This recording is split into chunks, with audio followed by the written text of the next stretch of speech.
hell no. Hell no. Bruh, Chevy, I am so sick and tired, bruh. Yeah. I paid way too much money for a brand new goddamn car and Come it's on. the second time. Come on. Buy a Ford, they said. Let's see what they're talking about. Oh yeah, built real tough. Ooh. Christmas tree over here. Millions of Americans are returning their trucks, and everyone knows why. But wait, before we get started, make sure y'all click the subscribe button and like the video. Man, let's dive right into it. I mean, these trucks, even when they new, were technically complex, but compared to now, they only have a few computers, 4 or 5 computers, where a new car can have 10 to 20 times that. It needs 10 to 20 times the processing power. Think about that. So even this one that has a little electrical gremlin, this thing will actually still run and drive. I mean, it's 26 years old and has almost 300,000 miles. But the other thing too, these new cars are all software driven. And the scary part about that is how long are the manufacturers going to support the software on these cars, like on the back end? Because we see phone manufacturers, computer manufacturers, that they give up on the software after about 10 years or so, max. Like 10 years is the max you're going to get on a computer. So how long are we going to make the manufacturers stand behind the software on these cars so they actually work properly? I've got a big problem. Just bought this truck, 2022. Had it for a month, and yeah, 3,300 miles. If I keep doing that, it's going to be 36,000 miles in a year. Okay, GMC. My question is, why are you designing transmissions that only last 30,000 miles? Yeah, this truck is dog shit. For 100 grand, you get this GMC Denali, and it's gonna break down.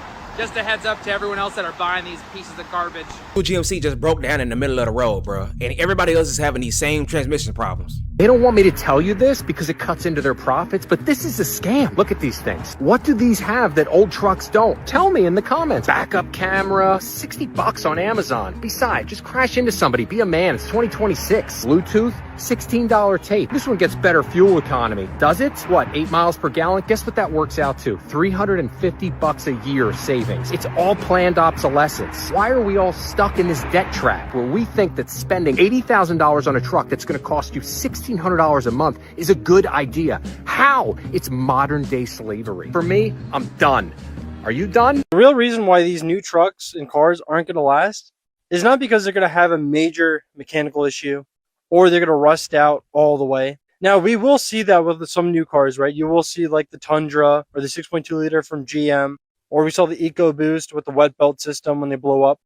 What made these trucks last so long was that because they were simple mechanically and the electronics compared to today are so simplistic. Here we go again, guys. Can't make this up. I'm driving home. I'm going down Pula Parkway, and this truck just stops working. So I was driving my truck, and the engine light came on, and I just lost all my forward propulsion. That's the same thing that happened before they addressed this recall and rebuilt this engine. And I had to coast into this side road, and when I try to start the truck,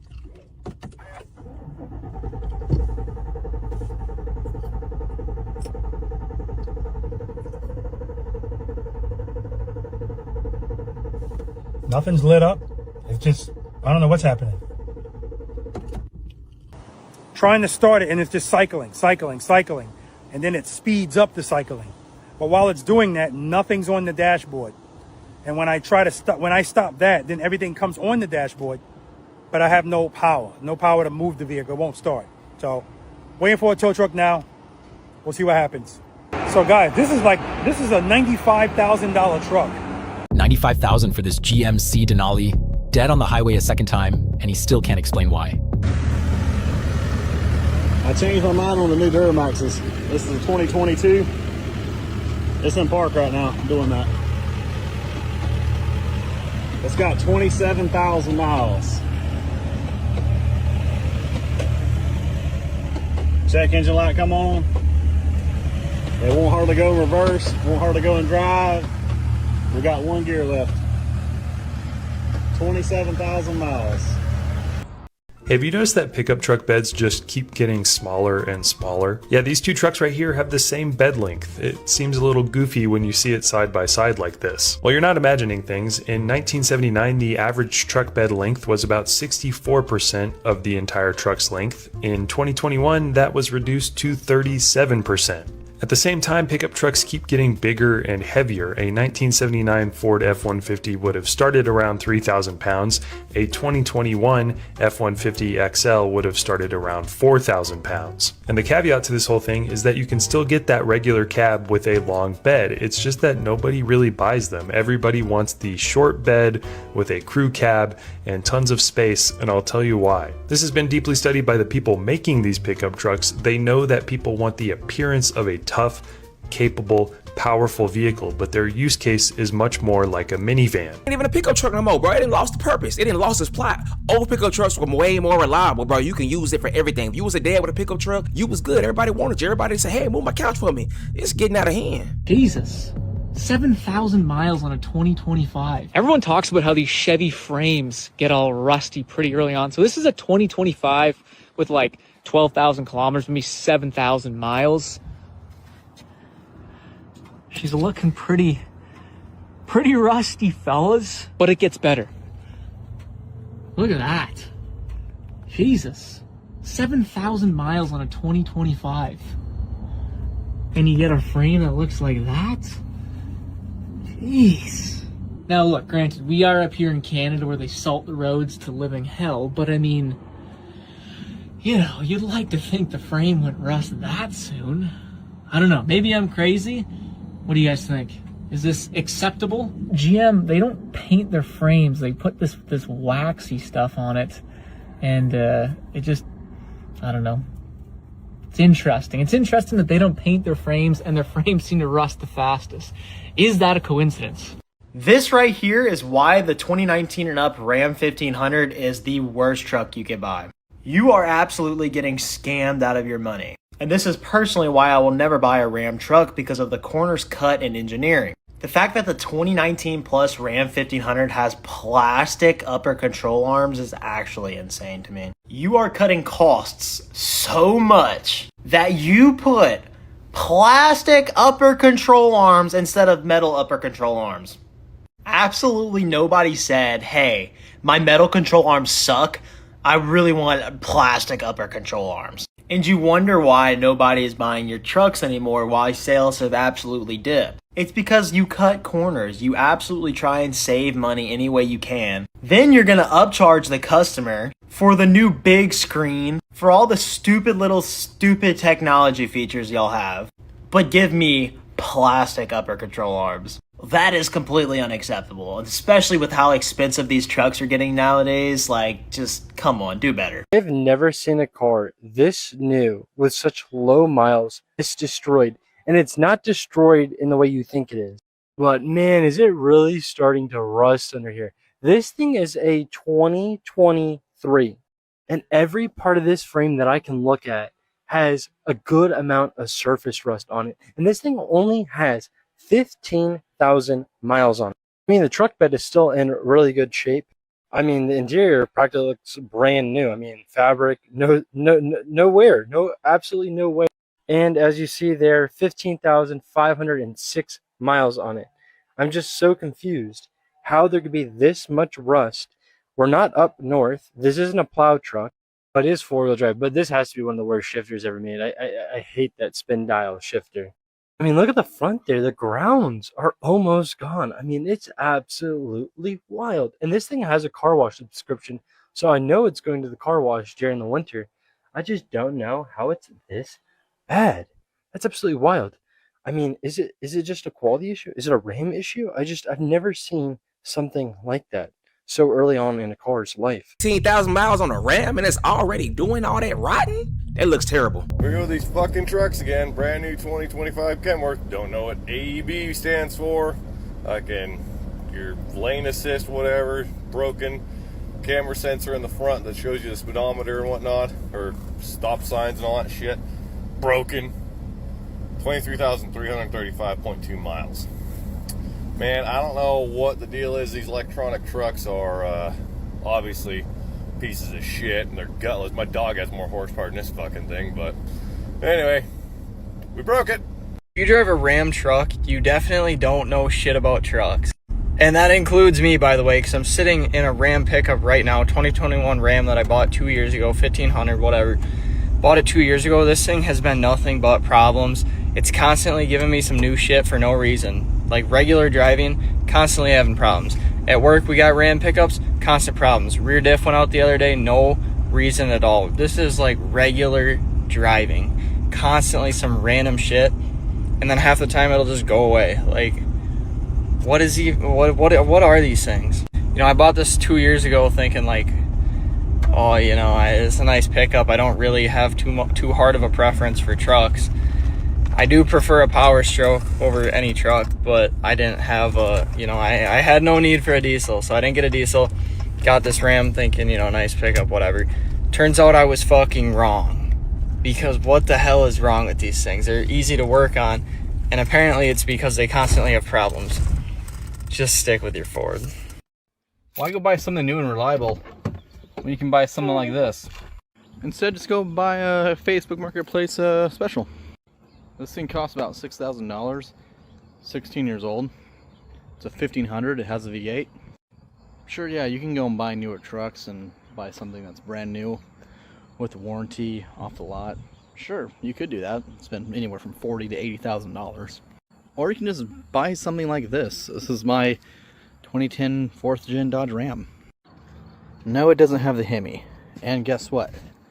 No, it doesn't have the V6, as you would see these on most V6 trucks. It's got a 4.7 instead. This is not a Hemi, it's not a V6. But it's a V8, and it makes V8 noises. It still has like 300 something horsepower and 320 something foot-pounds of torque, I think. It'll still tow like 7,000, 7,800 pounds. It's also 4-wheel drive. Yeah, sure thing. It's 16 years old. It's a 16-year-old truck. It's got off Marketplace for like $6 grand. Guess what? It's gonna have $6,000 16-year-old truck issues. But guess what? It doesn't have a car payment. And you don't have to deal with all the boring and stupid technology that comes with a bunch of new modern trucks. And sure, it drinks gas more than it drinks more gas than a Scottish soccer fan in Boston. But it's got a pretty decent sized bed. You can haul stuff. And it's got that really cool window right there that slides back and forth. Don't buy a new truck. Buy a Facebook Marketplace special. Just my thoughts. I can't do nothing but agree. There's no reason to drop all that money on a brand new truck when you can get a solid V8 for like lower price, bro. And you don't need all your unnecessary buttons and tech that can go bad and break on you in the damn first place. $100,000 Raptor. And I just wanted you to listen to how cheap this sounds. Like, it's not broken. It's just like, that's just how it sits in there. Crazy Ford. $100,000. Can't even make it not feel like Fisher Price. New feature in the 2023 Z71.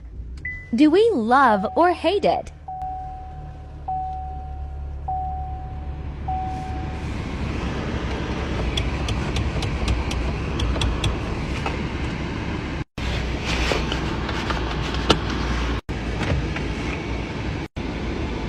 Look what we got, man. I just mentioned this.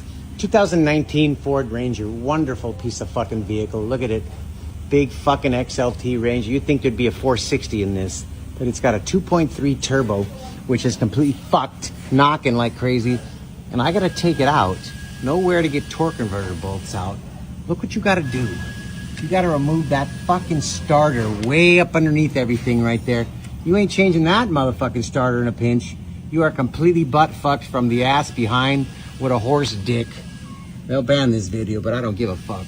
Look at this. Starter is right the fuck there. You see the light on it? It's buried up under there. What a fucking shit bird of an fucking engineering plan. Right where the oil filter is, which is shrouded up against the inner fender. Who the fuck thinks this shit up like this? What kind of asshole, mechanic-hating piece of shit thinks this up? I've never seen nothing like this before. It's the worst one fucking yet. Fucking, how do you get the exhaust undone? You gotta fuck with this shit, rust it the fuck. No way to get it off. It's all shrouded with heat fucking protective coating to get the turbo out of the way. What a piece of fuck. What kind of asshole would put this together? They didn't intend for nobody to fix it. These new trucks are just too fancy in the wrong ways. So first off, This is a mid-trim truck, and it's got to have the tablet screen, right? Four-wheel drives have to be buttons and knobs now. Parking brake, electronic, right? You press that, it goes in. You gotta have 30 different things for your wipers, right? Gauge cluster. Why do we need a digital gauge cluster, right? What's wrong with the analog one, right? You're gonna tell me this is gonna outlast an analog gauge cluster? You gotta be joking with me. You gotta be pulling my leg. 1,000 miles in. Is the check engine light supposed to be on? Don't even get me started about the cameras. Watch this.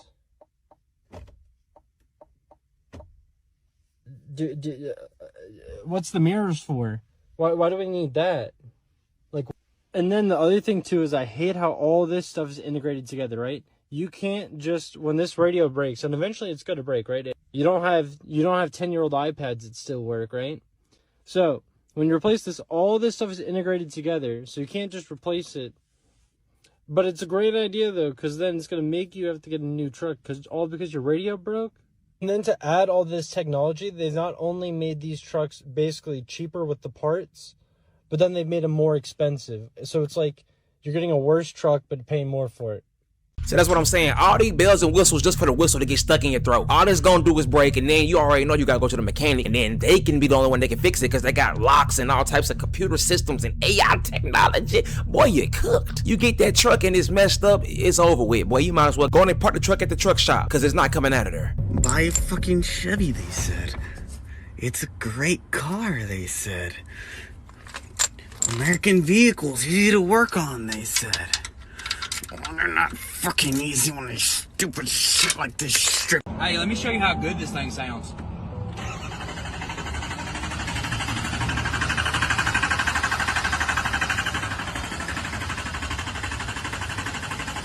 That is for sure.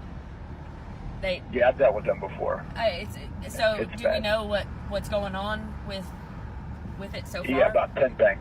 10 things. It's bad. The estimate's $18,000. If that gives you any idea. Oh my God! I knew it. The truck's screwed. Yeah. Yeah, they sold us a lemon. No, it's bad. What happened was the brakes are completely gone. Yeah, and their warranty won't even cover those. Right, and then I printed out your warranty this morning off of their website. Like I said, I spent two hours already this morning. I got here 7. Oh my God. I have a parts list a mile long. You need a turbo. You need all your sensors from your def injectors failed, cause all these sensors to be contaminated. So with def fluid, so it ruined all the NOx sensors and different ones like that. And then we have to remove the exhaust camshaft and all that. And looking at your contract, you have an exclusionary list about a mile long too. That's stuff they don't cover. Are you kidding me? So like I paid $2,000 for your contract with them. Of course. So, and this is $18,000 worth of crap. That's crazy. But I think most of it's not included except for the turbo. You might only get the turbo from them. That's really crazy. And crazy. You got an entire problem with your DEF system. The whole system failed. Yeah, and that's what Meineke told us. Meineke told us that they weren't going to touch it. That's why they told us to send it to you. No. And most garages won't. It's bad. I mean, you got a lot of work. Oh my God. I mean, the labor itself is almost $4,000. That's crazy. Yeah, because you have to get all the parts and everything first, and that's if they even cover it. There's going to be. So I'll make the claim. I don't see Silver Rock doing anything, and if they do decide to take it, in case it starts on day 1, looking at their paperwork, the only chance I'm getting is the turbo, which is only like 5,000 of the 18. Yeah, that's crazy. Yeah, and then we'll go from there. See, that's why I don't want no new truck, bro. $18,000 just on some repairs, and that's not even the warranty gonna cover that. Boy, y'all got y'all dang mind, boy. Yeah, I'm about to pull up and crash out on somebody. Let's talk about why pickup trucks actually aren't selling. I've seen a lot of people claim this because truck beds are too small nowadays. Now this truck happens to have a 5'7" bed, but you can easily get trucks with a 6'4" bed, even an 8-foot bed with half tons. Heavy duties, it's even easier. So these people claiming that truck beds are too small just haven't done their research. The next claim I've heard is that truck cabs are just too big nowadays, that we need to have smaller, more affordable cabs available. Now these big crew cabs are very common, but you can still get a quad cab, right? Shorter back door. You can even get single cabs. Now this configuration with a crew cab and a short bed is the most common configuration, but it's not the only configuration. The next argument that I've heard is that the trucks have too much tech, but you don't have to get all this tech. This truck, for example, has massage seats and a passenger screen. It's not standard equipment. Now the next reason that I hear from people is that modern pickup trucks aren't reliable enough. Modern engines, especially turbo engines, need new oil every 3,000 to 5,000 miles. If you aren't doing that, don't tell me your truck's not reliable. You're just not maintaining it properly. The real reason why pickup truck sales have slowed is pricing. I mean, this truck, for example, stickers for almost $90K. And this is where I mentioned that Ram is up in sales this year, whereas Ford and Chevy, they're down. And it comes down to one simple truth. Ram has huge discounts. Ford and Chevy, they got discounts. They're not big enough. Picking up my electric truck today. I had a bad module in the rear end. Everybody's wondering what was going on with that, so hopefully that fixes it. But I will say that this 1500 is a complete turd. So this is the Chevy Silverado 1500, and it has the TurboMax, which is a little tiny 4-cylinder turbo, and it is gutless. After driving the electric truck the last year, even my Honda Ridgeline kicks the crap out of this thing. This gets 16 miles a gallon for the last 850 miles. Gutless, absolutely no power. Interior is mediocre. The heated seats and heated steering wheels, nice features, but this is an LT. It's pretty loaded for what it is, but this is a $45,000+ truck, and it's gutless. You couldn't tow with this even if you wanted to with the little TurboMax. This is a nice feature here. You know, soft close up and down. They rhino-lined the tailgate portion, but they didn't do the bed. I don't know. In general, it's been an okay truck, but for how crappy the fuel economy is on it, I wouldn't suggest it. I'd go get another Ridgeline in a heartbeat.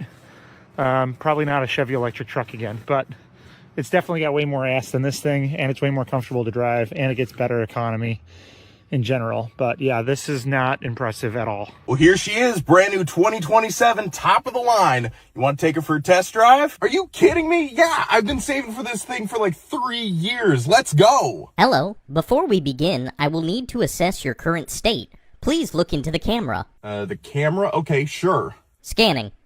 Elevated heart rate detected. Pupil dilation above baseline. I'm excited. I just bought a car. These are consistent with impairment indicators. For your safety and the safety of others, I am unable to start at this time. I'm not impaired. I'm happy. Happiness and impairment present similar biometric profiles. I cannot distinguish between them. Initiating calming protocol. Why is there monk music? That's the calming protocol. It's supposed to bring your heart rate down so it's safe for you to drive. How long does that take? It depends on how calm you get. Okay, I'm calm. I'm calm. Can we try again? Rescanning.